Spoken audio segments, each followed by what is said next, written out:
In ancient times, people with diabetes are advised to steer clear of fruit because of the sugar content in fruits. However, instead of modern diabetes diet thus suggest fruit as part of a healthy and balanced diet, though some fruits should be consumed in extra alert because of the high levels of sugar in the fruit. Grapes is one of sweet fruit that contain carbohydrates that are quite high. Diabetics are required to strictly control the blood sugar closely and avoid unhealthy food that can lead to diabetes complications. So, do diabetics may eat grapes? 1. Diabetic diet. Diabetic diet should focus on controlling the symptoms of diabetes and prevent complications of other diseases.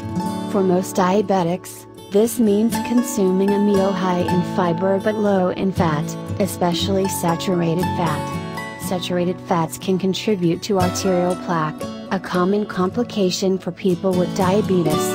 Diabetics should limit carbohydrates, especially sugary foods that raise blood sugar. Eat carbs to taste and balance with protein-containing foods is a good way to keep your blood sugar remains controlled. In general, eating 10 grape size medium is safe for most people with diabetes is mainly for those of you who are already accustomed to qualify your blood sugar levels. 2. Carbs grape. For diabetics, consuming foods with a lot of carbohydrates can make blood sugar soaring. Fortunately, fiber, protein and fat can reduce this response.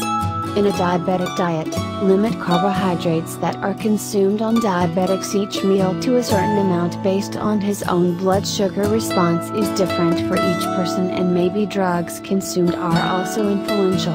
According to the American Diabetes Association, most diabetics can start with about 45 to 60 grams of carbohydrates per meal and adjust as necessary. In 10 grapes, there are approximately 8.8 grams of carbohydrates, about 0.4 grams of 7.6 grams fiber and is composed of sugars. 3. Glycemic index fruit grapes. Some diabetics use the glycemic index to decide what they should eat.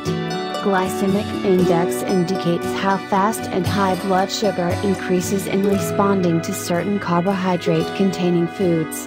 Glycemic load takes into account how many carbs in a serving of each meal as well as the glycemic index of food it is. Glycemic index of grapes entered the category of medium and has a low glycemic load for 10 servings of grapes. It is also because of the water and fiber in one serving of grape modulate the blood glucose response. So, are grapes bad for diabetics? We recommend that you try eating 1 or 2 grapes at first as a substitute for the usual menu of fruit you eat, then checking her own blood sugar 2 hours later. If not much effect, at other times you can add portion gradually. Do not consume blood sugar when you're high and do not consume more than 10 medium-sized grapes. Consideration: a component in red grapes can help fight diabetes. Resveratrol, a phytochemical found in red grape skins, modulate blood sugar response by providing a positive effect on the body initially and using insulin in animal models, according to a review in June 2010 titled European Journal of General. Resveratrol might also have an impact on weight loss. Reduce obesity can increase the risk of diabetes complications. While further research in humans are still needed, potential benefits of grapes and nutritional essences can be used as an option in meeting the daily carbohydrate needs.